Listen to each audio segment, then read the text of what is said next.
Hello, my name is Barbara Leland, and I do the healthy eating classes here at Hoag Cancer Center. And today we're going to talk about a number of things. We're going to talk about whole foods and plant-based and meat alternatives, and we're going to talk about the scary truth about meat alternatives. Before we get into it, though, there is a PowerPoint below the picture. You'll see, if you scroll down, you'll see a picture, a link for the PowerPoint if you don't already have it. And also, if you have any questions, please go ahead and put them in the chat, and I'll answer them probably at the end of the talk. All right, so let's get started. Why are we changing? Why is going plant-based so popular now? We've been talking about it, you've been hearing about it. Whole food plant-based this, whole food plant-based that. What's going on? Why are we changing? One of the main reasons is always health. Okay, so our health is super important, of course, and whole food plant-based can help immensely your health. So, the American Cancer Society agrees. And they say to reduce the cancer risk, among other things like body weight, being active, lower alcohol consumption or no alcohol consumption, and having a healthy eating pattern. And in the healthy eating pattern, they say they want you to eat foods that are nutrient dense, brightly colored, eat the rainbow, fruits and vegetables, legumes, nuts and seeds, and whole grains. And they actually go as far to say exclude red and processed meat. So they actually exclude red meat from a healthy eating pattern. They also put that right up with processed sugar, as we know. We've talked about this a number of times. Highly processed foods and refined grain products. So I'm emphasizing refined there because we're talking here about things that are white rice, white bread, white pasta, things like that. The refined grain products that have lost the benefit of the whole grain, they want you to stay away from. So with that, we go to a plant-based diet. And a plant-based diet is just like what they've suggested, high in fruits and vegetables, grains, beans, legumes, and nuts. And it's rich in fiber, vitamins, nutrients, and it usually is very low or no animal products. But that doesn't mean necessarily that you don't get to have animal products. It's really a choice, and we're going to go through that. But some people do say that whole food plant-based is a vegan diet, but it isn't necessarily so. It's based in plant foods, but it's not exclusively plant foods necessarily. It can be, but not necessarily. One of the types of diets, and of course we love to put labels on things, so one of the types of diets is Flexitarian. So Flexitarian is plant-based, but it may include eggs, dairy, occasionally animal products such as meat, poultry, fish, and seafood. This is very typical of a Mediterranean diet. The Mediterranean diet limits red meats. It emphasizes fruits and vegetables, legumes, and there we are again, the whole grains and healthy fats. And because it's flexitarian, really the benefit of it depends on how you flex. Okay, so another diet is a pescetarian diet. That's very similar to pescetarian, but flexitarian. But it does not include any meat or poultry. So it does still include eggs, dairy, and fish and seafood. But it doesn't mean that the diet is made up entirely of, or even the majority of the diet is eggs, dairy, fish, and seafood. Typically, no. The emphasis is, again, on plant-based foods. And studies have shown that a pescetarian diet can lower the risk of colon cancer, even compared to people following other vegetarian diets or other plant-based diets. And this may be due to the higher level of omega-3s that you find in fish oils. And So someone asked me the other day about the safety of eating fish, and yes, of course, it does increase our mercury levels because we do have that in the sea. The bigger the fish, the more the mercury. Salmon has less mercury than tuna, but it does still contain. We're not advocating on a pescatarian diet that you eat fish every night, but on a pescatarian diet, they do typically eat fish maybe 2 to 3 times a week. And the other nights would be plant-based, right? A vegetarian diet is plant-based, just like the first two, but it doesn't include any meat or meat or fish or poultry. It may include eggs and dairy, or it may not. You can go days with it, without it, but a vegetarian diet is lacto-avo, so it does include the consumption of dairy and eggs. The American Cancer Society states that having dairy products may help lower the risk of cancers. Now, this is not to say that because of the calcium, but it's not to say that because of the calcium in supplements that you're going to lower your risk of cancer. Be careful, because excess calcium supplementation can actually increase the risk of cancer. So when you're talking about calcium, you want to get it through your foods. And not only are we talking about dairy products for calcium, but also there are plant products such as broccoli that contain calcium. So you have a lot of options there in your diet. Vegan is, of course, 100% plant-based. It excludes all animal products. This is not the easiest diet to follow, but it is doable. It just requires a little bit more work. And you do need to make sure that you get your vitamin B12, which you do not get from anywhere but animal products. So you would have to supplement it with a B12 supplement. Okay, so those are the different plant-based diets that we have, labels for. You can do any of them or all of them and choose the day of the week. But the focus there is that it's plant-based. And even more so, the focus is that it's whole foods. So whole food, plant-based, and you have latitude. You can include other things, but just keep it as clean as possible and as plant-based as possible. And when you have a plant-based diet, you are filling your plate with vegetables and plant items, and you're pushing out. There's not as much room left for the animal products. So even if you are pescatarian or flexitarian, as we were saying, you have so much else on your plate that your protein from animal products is going to be lower, but you will have protein from plant products. So that is how that works. It pushes out the animal products. Another reason so we talked about our health, our physical health, but another reason is for the health of the planet. So agriculture impacts our environment. All agriculture does. But not all agriculture impacts it to the same degree.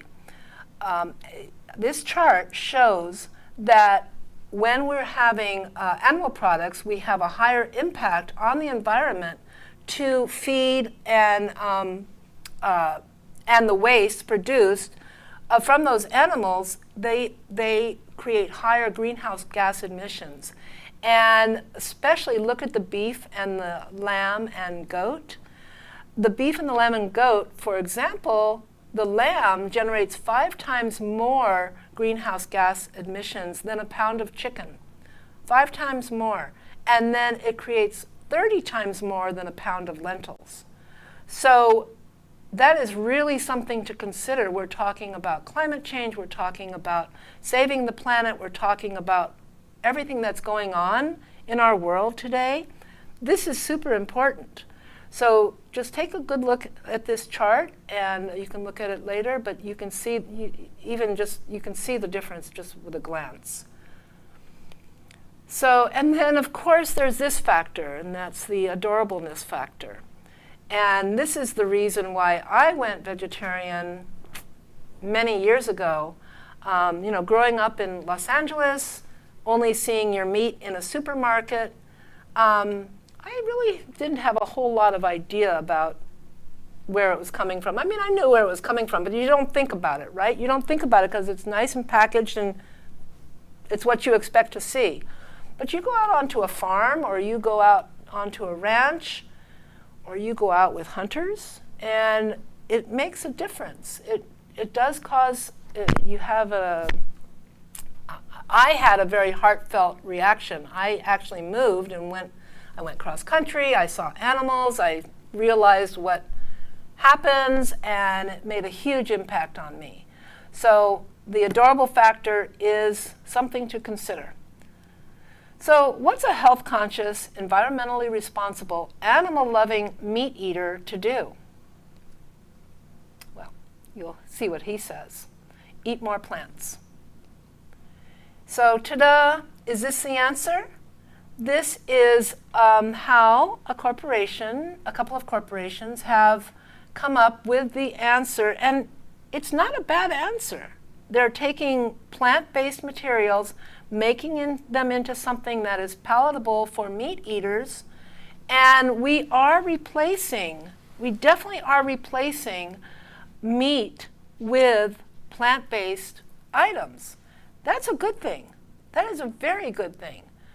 The difficult thing is when it becomes your mainstay, we want to look and see what actually are we eating in those impossible or beyond items. So let's take a look at that, and we'll do a little bit of a deeper dive on that. So here are the ingredients on the Impossible Burger. And by the way, I just want to say before we go there, these are not the only two items that are meat substitutes. We've had meat substitutes forever, since I don't know when. Before I became vegetarian, there were meat substitutes. And those ingredients may be questionable as well.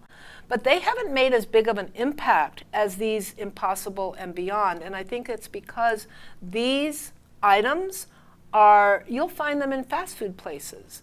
So with that, let's go on. So the ingredients, and I'm just going to talk about the ingredients that I've got highlighted here in yellow, but I'll quickly touch on the other ones. The coconut oil and the sunflower oil, we don't know how those are processed, if it's refined or not. It doesn't tell us that on the ingredient list, so we just have to assume it's okay, but actually, I'm going to assume it's not. It's just the way I roll. Yeast extract, that's okay. Cultured dextrose, that's sugar, right? So it is a form of sugar. Salt, that's okay depending on how much there is. The vitamins and the zinc and niacin, that's good, but those are not naturally occurring, of course. Those are things that have been added. So with that, we'll talk about the ingredients that I've highlighted in yellow. Soy protein concentrate and isolate. Soy protein, the soy protein is extracted from the soluble carbohydrates from the defatted soy flour, and they use alcohol, acid, or hot water. And then the resulting product contains 65% protein. That's for the concentrate. The isolate is produced in a similar manner, but it undergoes additional processing, and you get about 90% protein from that. There are benefits. I do believe that soy is a good option for protein for vegetarians, depending on your soy. So the benefits is that it's high in protein, high in fiber. It's good for your cholesterol. Soy is shown to be good for your cholesterol, heart disease, and stroke. But this is not a soybean that we're eating. This is processed, and it's just not the same. The soybeans are mixed in an alkali solution. They're washed with acid and then neutralized in an alkali bath. Your extracting the protein from the soy and making it into another product. It changes the properties of the soy. So when we have problems with soy, like allergies and other problems, this is where I think the problem lies, not in the soybean. And not only that, they don't say that they're using organic soy here. So chances are very good that what you're getting is GMO, because if something, the soy in this country most times is GMO unless it says non-GMO. Natural flavors, well, natural flavors are better than synthetic, but what they are is they're flavors that have been made in a lab, and they're sourced from plant or animal, but they're manipulated in a lab. So the benefits of natural flavors is that it gives the food, the processed food, of course, good flavor, the flavor that you're looking for, whether it's meat or sweet or fruit or whatever you're looking for, that natural flavoring that they're creating, and there's a lot of work done on these flavors. It's a huge industry to create natural flavors. But it does do what it's supposed to do. It gives the food flavor. It's better than synthetic flavors because natural flavors are not treated with petroleum and other chemical substances. But the concern is that there's no labeling of the source of the flavor required by the FDA. So you may have allergies to depending, we don't know what actually is going into those natural flavors. And also they're used by flavorists, that's what these lab scientists are called. And they create foods that are more enticing, and that's to sell it, and even addictive. So especially like when we're talking about sweet things and fruity things. So natural flavors can be not so natural. Potato protein, potato is good for us, right? The starch from the potato is extracted in the form of a protein-rich juice, and then they're concentrated, purified, and dried. You can see on this chart how the process that goes into it. And so the benefits of that is that it is a plant-based protein. It can stimulate muscle growth, and it's unlikely to have, you most likely won't have an allergic reaction to it.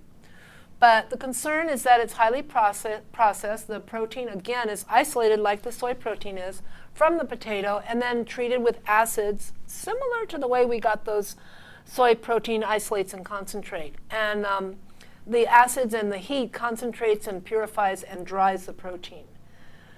So it's not like eating a potato.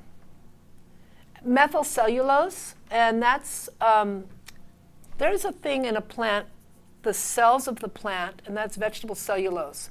And they take those cells and they add chemicals to it to create a powder that's used as a binding or thickening agent, excuse me, often in ice cream, bread, cakes, chocolate.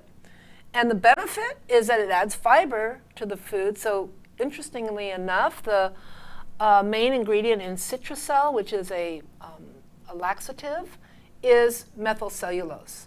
So it does add fiber. The concerns is it can cause cramping in people who are sensitive to it, but the amount that's in here probably you would not have a problem. It usually passes through the system undigested. It's non-toxic, and I already said it's non-allergenic. And like I'm saying, the amount is so small that the effect would be probably non-existent. So we're probably okay with that. Modified food starch is an additive that also works as a binder, thickener again, stabilizer, emulsifier, or gelling agent. And it's made from many different foods. It could be corn, waxy maize, which is also a type of corn, tapioca, potato, or wheat. And the benefits of the modified food starch is that it helps the product, whatever this food is that we're putting it into, withstand different temperatures. So a lot of heat, excessive heat, freezing, and things like that. It increases the shelf life, which is always a positive for the manufacturers, and it's usually gluten-free. The concerns is that there may be allergies or sensitivities to it, and it may be made by chemical alteration or by radiation. So that's modified food starch. And this one, leg hemoglobin. Leg hemoglobin. So if you look at the first part of it, leg, that's legume. And then hemoglobin, we know is, blood, right? So that's hemoglobin is animal blood.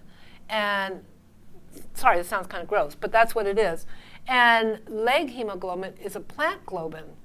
And for example, soy leg hemoglobin is found on the root nodules of the soy plant. So that's used in the Impossible Burger for that bleeding effect. And I do not know why that is a positive, why that attracts people, but it makes it more realistic, I guess.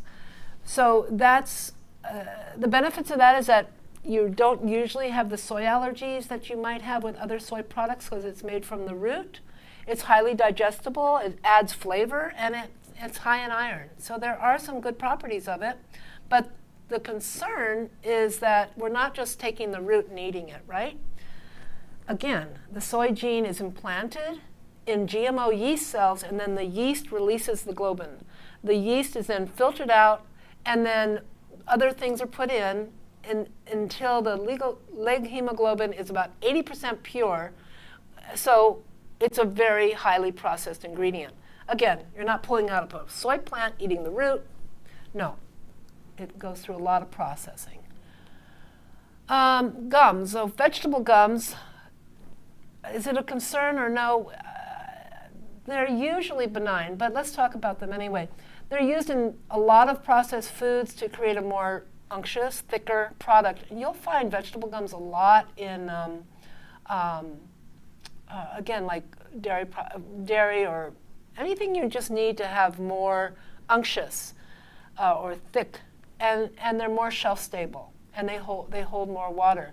And so the benefits is it thickens the product, holds the product together. And the concerns, it's usually benign.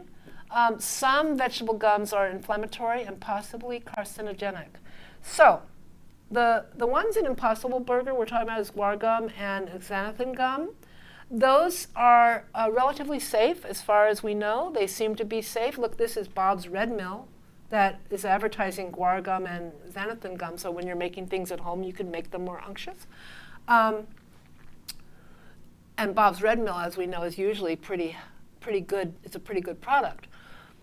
But you want to stay away if you see, this is just on a side, this is not in the Impossible Burger, but carrageenan is a vegetable gum that you want to stay away from because it's inflammatory, and inflammation, we know, leads to cancer and other diseases.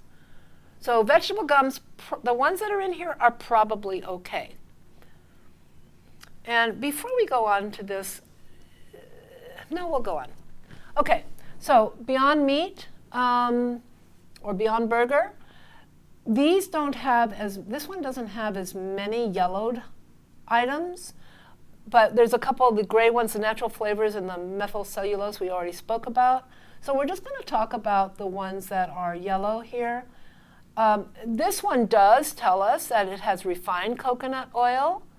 So at least it's telling us that the coconut oil is refined, and I bet the other one is as well, because really if you use straight coconut oil, and if anybody has ever cooked with coconut oil, you know that you do get a coconut taste, and sometimes you get coconut pieces, depending on the coconut oil. But the refined coconut oil, and I've even seen triple refined coconut oil, is you have less of the coconut taste, which in a burger, you don't really want it to taste like a coconut, right? So the refined coconut oil is beneficial for the taste of the burger. Is it beneficial for our body? Well, it's refined. You decide. Okay, so let's go on to talk about these items. Pea protein. Pea protein is huge now. You'll see it in all kinds of protein powders. It's really, I'd say for the past 5 years, it's really become a popular item. And it's a supplement that's made by extracting the protein from yellow peas. It has high quality protein. It's a good source of iron. It helps build muscle. So you'll see it a lot like in bodybuilding protein powders, things like that. It lowers blood pressure, and it may help reduce your LDL cholesterol. The concerns on pea protein is that it's high in purines, so it converts to uric acid, which is hard on the kidneys, but it's probably not a concern at lower levels. And it's highly processed. So back to how we were talking before about all those other things that are so processed. But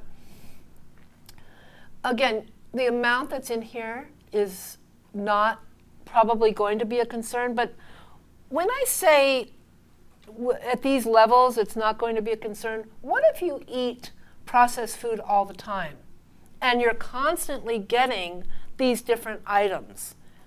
Then those low levels of processed foods or things that are not a concern at low levels, they become a concern because they become a higher level. You see what I'm saying?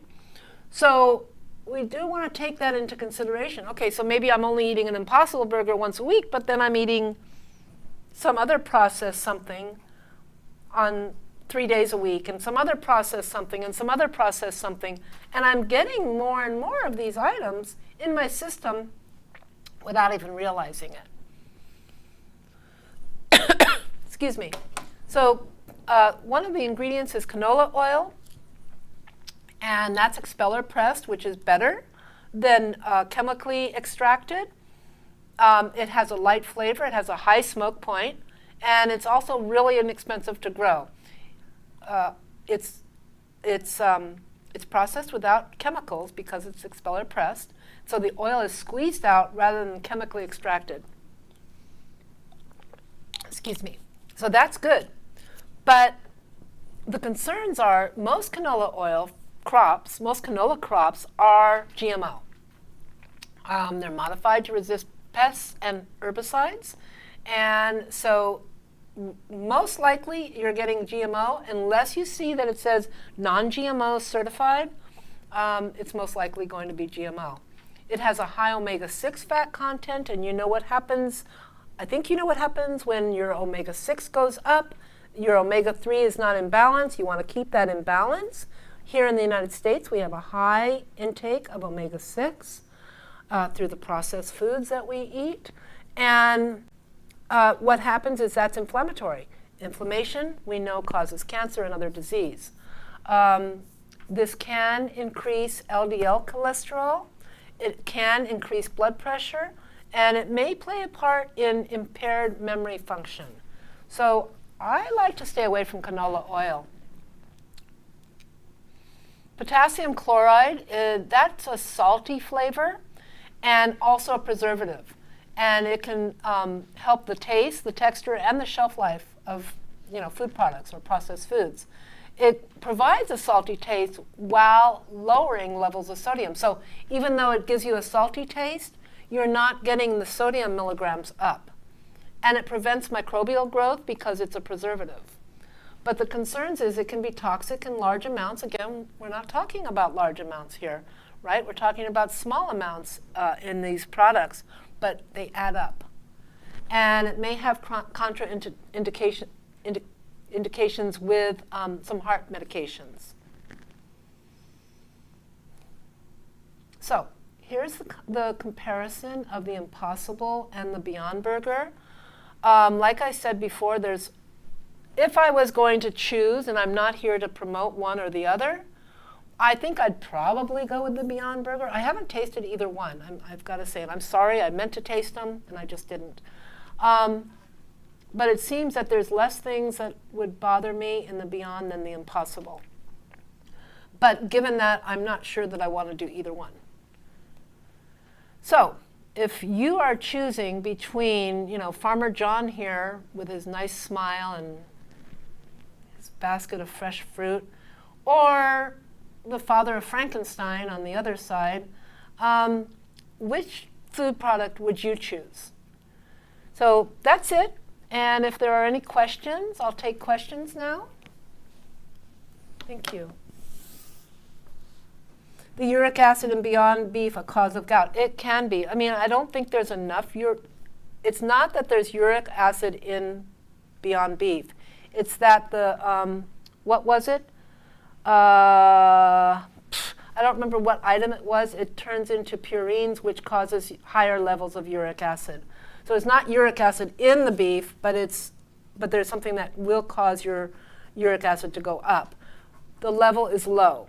So yeah, it can affect your gout, but it also depends on how the levels that you're eating it at, or other things that have it as well. And I think I hear another question coming. Thank you. What do you recommend in place of canola oil? So canola oil, remember, we're using for the light taste and for the high smoke point. So avocado oil has a stronger taste. You can get refined avocado oil, which is what you would actually want for a high smoke point, and depending on how it's refined, it can be doable. Another one would be grapeseed oil. Grapeseed oil is good for a high smoke point. Grapeseed oil has a very light flavor, so that's a really good option. There you go. Any other questions? That's it? Okay, usually I have so many more questions. Well, next week, we're coming back next Thursday at 2 o'clock, and we're going to make our own version of a meat alternative. So come back and see me next Thursday, at 2 o'clock. That's the 14th, and we'll do a cooking demo of, I think I have another question coming. Yes. Okay. We'll do a cooking demo of a meat alternative. And remember, you don't even have to have a meat alternative because you can combine legumes and grains to become a complete protein. It doesn't even have to be at the same meal. You can have beans in the morning and rice in the afternoon, whatever. And you're going to have a complete protein. You're going to be getting enough protein in your diet that you don't have to resort to meat. And a meat alternative is really just to satisfy that craving that you may have. But sometimes just the substance, like a mushroom or the prepared well, or the beans or lentils prepared correctly, can give you that same chew factor.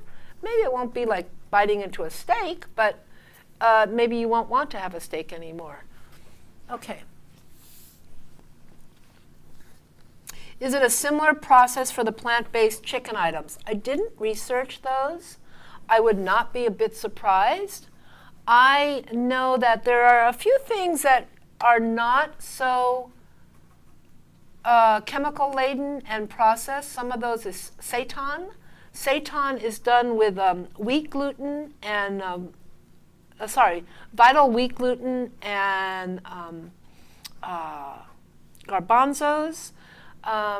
You can make that at home, actually. So that can be kind of a chicken-based item. But I didn't check I can't remember what they're called. I didn't check those ingredients.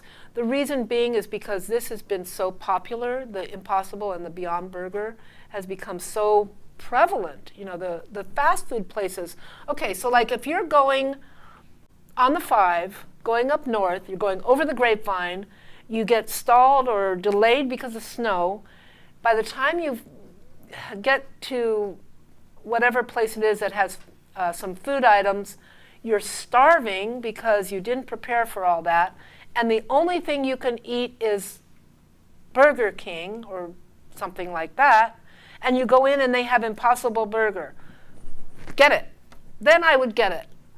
But on a regular basis, I'm not going to. It's not going to be on my plate. Nor would I did used to like the plant-based alternatives, but once I started looking into their ingredients, I decided not to eat them. So I try to stay away from them as much as possible. Every once in a while I will, but usually not. This is a big one. This is a whole page. Okay, comparing a veggie patty to a meat alternative. The veggie patty would win in health. what about comparing an alternative patty to a beef patty? Oh, you know, I did have a comparison that I was going to put up. And actually, the nutrients, the nutrition ingredients, the beef patty, I don't really like to say this because, you know, I'm trying to get you guys to not eat beef, right? But the beef patty actually, except for the cholesterol, actually was almost the same. Almost about the same, calorie-wise, fat-wise, and if you were using the lean beef, the 97%, I think it is, the fat content was even the saturated fat, because remember you're getting saturated fat from coconut oil in the Impossible and the Beyond Burger. So you are getting saturated fat, but it's a different kind of saturated fat. Coconut oil saturated fat processes better in your system. I'm probably going way too far on this, but stay with me. Coconut oil saturated fat is not the same as beef saturated fat. So it'll say saturated fat, and it's like, oh my God, it's the same. But it's not, it doesn't process the same in your system. The calories were very similar, like I think it was like a couple hundred calories per patty, maybe a 4 or 5 ounce patty. The fat was similar. The biggest difference was the cholesterol. But I decided not to show it because I'm not here to promote beef. So, any other questions? If you have questions later on and you want to get a hold of me, you can email me at 2life-2health@hotmail.com. Or you can visit me on my website at www.2life-2health.com. And on my website, by the way, under videos, if you click on videos, all of the videos that have been done here at Hoag are on that website page, and you can click on those and see them if you've missed some in the past and you want to watch them. Okay?